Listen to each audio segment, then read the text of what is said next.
Hi there, Sue Wilson, and I have a card today that shows you the faux tile background.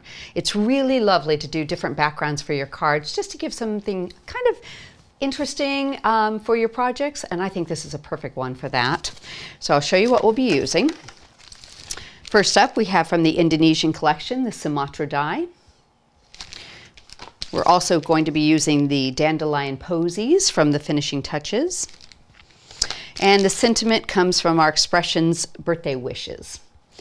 Now, the other thing we'll be using is the Christmas Rose stamp set. It's interesting that you can use things like this even though they're Christmas, but if you do them differently, they don't look Christmassy, so you can use them all year round, so it's lovely.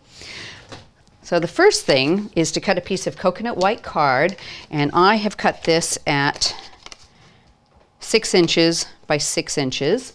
And I've gone ahead with a scoreboard and I've just scored 2-inch lines. So I have 2-inch, 2-inch, 2-inch all the way around, just a grid, okay? So we have our 9 squares there. So the first thing you want to do is to do your stamping. So I'm going to bring in the larger flower from the Christmas Rose and a black Archival. We'll just get it inked up. Just want to tap it really well until it's coated. Okay, and we're going to just stamp all the way around. Now where that scoring is, you aren't going to get a perfect line because it's indented.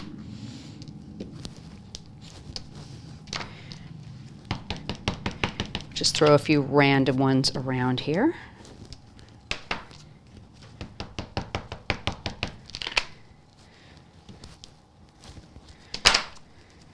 Ink it up each time. And I'm just using a black Archival, a permanent ink. We'll do one more here. Now I want to add in some of the leaves, so I'm going to take this one off, pop that to the side and put this on. And I can do a few of these, but what I've also done is I've created a mask just by stamping the Christmas Rose onto a Post-it. So I can lay this on top of the flower and I can stamp the leaves so that they look like they're coming from between them, like that. Do a few more. Let's have maybe a couple going. Let's go some this way off the card a little bit. In fact, I'll have some coming inside. I don't need to worry too much about the center because my focal element will go there. Let's do one here. Now I do have one prepared, so what I'm going to do is not continue stamping, but you could see how I could go in, fill in all of those areas so that you have it completely stamped, okay? So we'll pretend just for the sake of time that we've done that, and I will show you what we'll do for the next step. So let me just do a real quick little tidy.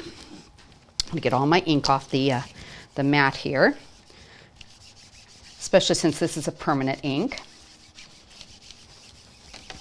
There we go, and give it a quick dry. Okay. So the next step is to bring in some Post-it notes. And what you want to do is cover each one of these squares one by one, but you want to cover that line as well. So I just have to lean in, layer it up, so I'm just right on top of that line, and I'm going to do the corner first. And then go this side. Same thing, you want to lean in and just look over the top and make sure you've got that line covered, okay? So I'll bring in some Stormy Sky and a smoothie. We're just going to do a little bit of edging.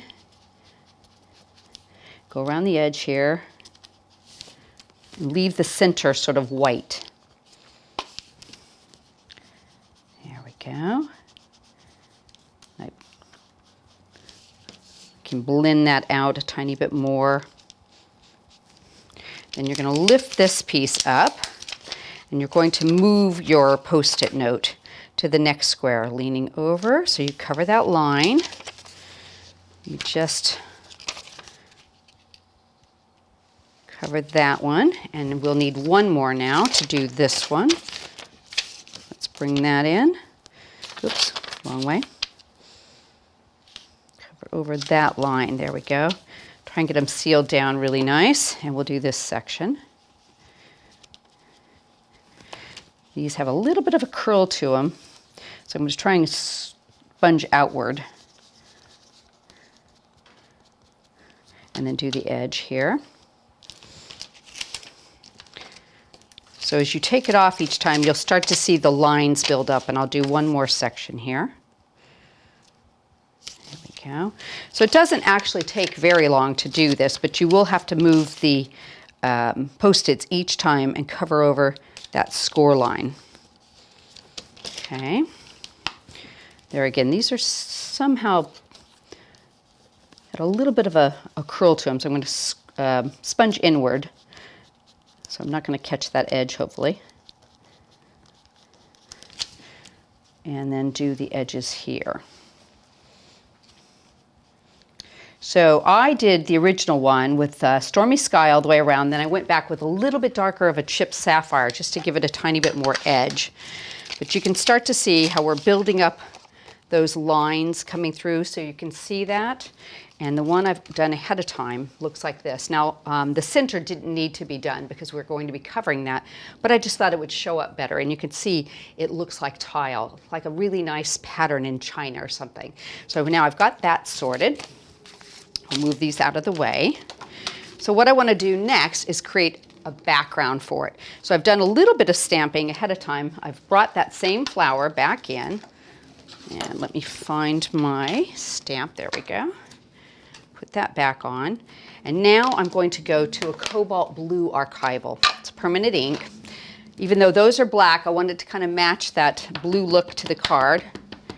And I'm just going to stamp just the flower. And I think I can probably squeeze these next to each other, just so I can go all the way around. And I may not even have to use the mask.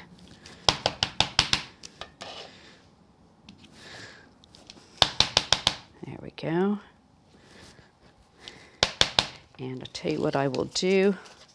Let's see if we can put that right there, in case we're overlapping a little bit.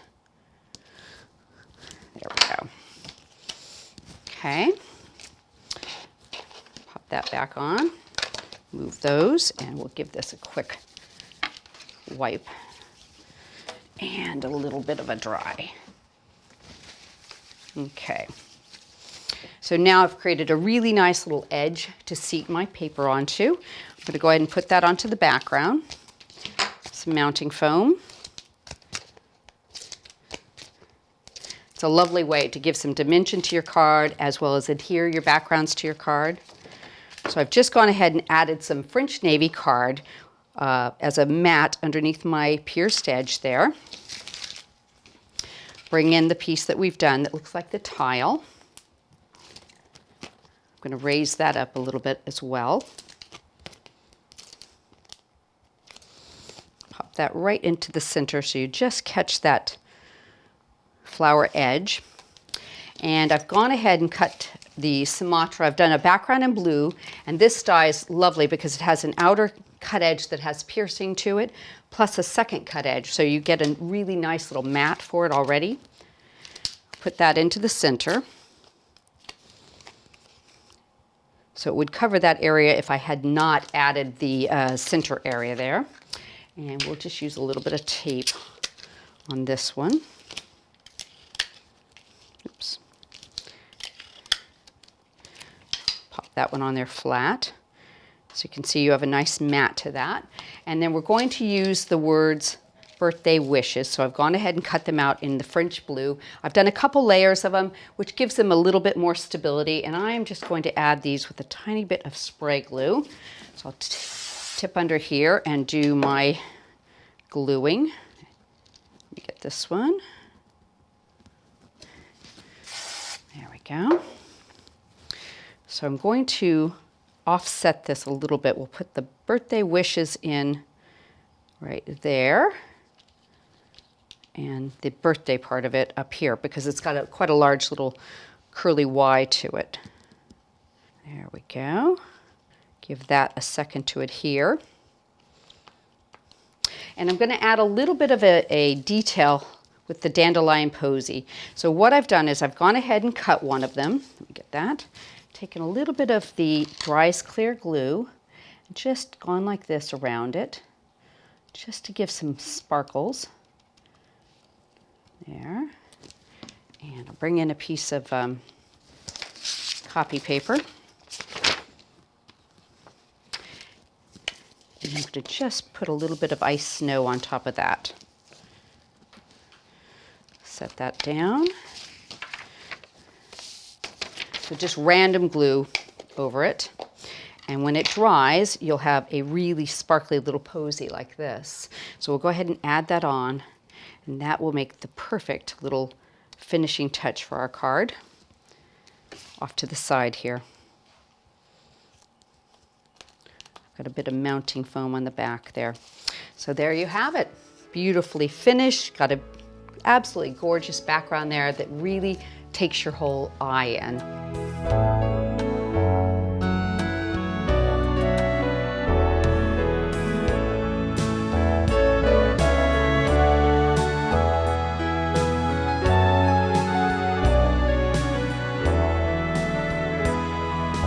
Hope you've enjoyed today's video. Don't forget about our YouTube channel. We have so many more videos for you. Join you there soon.